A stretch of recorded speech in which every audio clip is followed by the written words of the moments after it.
तो आपने अभी आयुर्वेद के इतिहास के बारे में सुना और ये जाना कैसे आयुर्वेद पिछले कुछ समय में सिर्फ जिया ही नहीं बल्कि विकसित भी हुआ है। इसी दौरान कितने ही साम्राज्य आए और उपनिवेशवाद के बीच भी पनपता रहा। हमने ये भी सुना किस तरह केरल का आयुर्वेद इन सभी हमलों से अक्षत रहा। तो क्या हो रहा है अब आयुर्वेद के साथ, क्या है इसका वर्तमान दृश्य लेख? अब थोड़ा इस पहलू को देखते हैं। जब हम इसके वर्तमान दृश्य लेख को देखते हैं तो इसे हम दो हिस्सों में बांट सकते हैं। पहला है कि इस देश में क्या हो रहा है और दूसरा यह कि अंतर्राष्ट्रीय स्तर पे क्या हो रहा है। जैसे कि हम पहले भी देख चुके हैं कि आयुर्वेद की एक रोधात्मक प्रकृति है और एक उपचारात्मक। मगर यदि आप भारत में देखें तो आयुर्वेद एक परिपूर्ण चिकित्सा व्यवस्था है और इसका उपयोग उपचार के लिए ज्यादा होता है, न कि रोग निवारक के रूप में। अंतर्राष्ट्रीय स्तर पर आयुर्वेद को दुनिया भर में लोग एक पूर्णतावादी स्वास्थ्य के रूप में एक रोग निरोधी तरीका या फिर एक संतुलनकारी तरीका मानकर चलते हैं। तो यह एक मूल फर्क है किस तरह आयुर्वेद को भारत में देखा जाता है और किस तरह से दूसरे देशों में। अब इसके अलावा कुछ और चीजें हैं जो हम देख सकते हैं। अगर हम इस देश की बात करें तो हम देखेंगे कि जहां पहले यहां आयुर्वेद की शिक्षा कुछ परिवारों में केवल गुरुकुल में दी जाती थी, वहीं आज यह कई कॉलेजों में एक संगठित तरीके से स्वास्थ्य मंत्रालय के तहत पढ़ाया जाता है। एक विभाग है जिसका नाम है आयुष, जो आजादी के बाद से आयुर्वेद विज्ञान का सुव्यवस्थित प्रसारण करती है और बताती है कि कैसे ये आधुनिक चिकित्सा से भिन्न है। इस विभाग का संचालन CCIM करती है, जिसका अर्थ है central council of Indian medicine. और ताकि इसका संचालन सही तरीके से हो पाए, इसलिए अलग अलग राज्यों से लोगों का निर्वाचन किया जाता है और यह परिषद मुख्यतः इसकी मान्यता तय करती है और इस देश में आयुर्वेद शिक्षा का मानदंड निर्धारित करती है।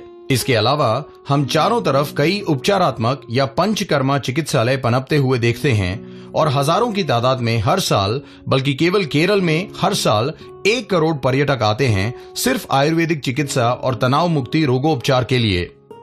और यह बढ़ता ही जा रहा है और यह हमारे देश के लिए एक बहुत बड़ी आमदनी का जरिया है। एक बड़ी मात्रा में इस देश से आयुर्वेदिक दवाइयां बाहर के देशों में निर्यात भी हो रही हैं। तो यही कुछ चीजें हैं जो हमारे देश में हो रही हैं। और अगर विदेश में देखें तो आयुर्वेद की लोकप्रियता इसलिए इतनी ज्यादा है क्योंकि लोग बहुत मात्रा में योग का अभ्यास करते हैं। 1980 से योग ने पूरे दुनिया की सैर की और इसका श्रेय जाता है श्री BKS अयंगर और उनके जैसे कुछ और लोगों को। और आज यह काफी लोकप्रिय हो गया है। आज जो लोग योग की चर्चा करते हैं उन्होंने यह भी समझ लिया है कि योग शास्त्र में योग के अलावा भी काफी कुछ है जो योग को और भी प्रशंसात्मक कर देता है, और उसमें से एक है आयुर्वेद। आयुर्वेद जो कि वैदिक परंपरा का उपचारात्मक भाग है और योग यौगिक परंपरा का आध्यात्मिक पहलू है। जैसे जैसे योग उपचारात्मक होता गया और रोग निवारण के लिए उपयोग में आता गया, वैसे वैसे आयुर्वेद की भूमिका बढ़ती गई। बहुत सारे लोग जो योग की चर्चा करते हैं अब आयुर्वेद की तरफ झुक रहे हैं और कई विदेशी छात्र आयुर्वेद पढ़ने के लिए भारत आ रहे हैं। इसके साथ साथ कई विद्यालय भी बन रहे हैं जिनमें आयुर्वेद की शिक्षा दी जाती है। आयुर्वेद एक बहुत लंबा सफर तय करके आज एक ऐसे मुकाम पर पहुंच गया है जहां यह एक बहुत बड़ा विश्व प्रसिद्ध तथ्य है और यह रोज ही बढ़ता जा रहा है। अब दुनिया भर में आयुर्वेद के सम्मेलन होते हैं। पुणे में 2012 में विश्व आयुर्वेद सम्मेलन हुआ था। अब 20 फरवरी को केरल के कोच्चिन में अंतर्राष्ट्रीय आयुर्वेद उत्सव होने वाला है। बड़ी मात्रा में अंतर्राष्ट्रीय स्तर पर भी अब आयुर्वेद सम्मेलन हो रहे हैं। 2012 में विश्व आयुर्वेदिक कांग्रेस कनाडा में और अभी दिसंबर 2013 में एक आयुर्वेदिक सम्मेलन आयुकॉन के नाम से दुबई में हुई। ये कुछ अंतर्राष्ट्रीय विकास हुए हैं माध्यम से दुनिया भर के लोग आयुर्वेद के विज्ञान को समझने और उसके प्रसार के लिए एक हो रहे हैं। और कई संस्थाएं भी हैं जैसे कि यूरोप में यूरोप, जो European association of Ayurvedic practitioners के नाम से जाना जाता है।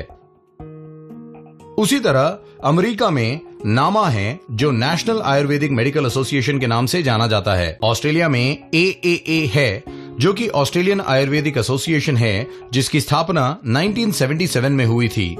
ये सारी संस्थाएं अपने अपने देशों में राष्ट्रीय स्तर पर हर साल सम्मेलन आयोजन करते हैं। तो ये सारी चीजें हमें चीख चीख कर यही संदेश दे रही हैं कि आयुर्वेद ही आने वाले कल की सबसे प्रमुख शक्ति है। इस चर्चा को अंत करने से पहले मैं आपका ध्यान एक बड़े ही दिलचस्प विषय की ओर आकर्षित करना चाहूंगा। यह है आयुर्वेद की कल्पित कथा।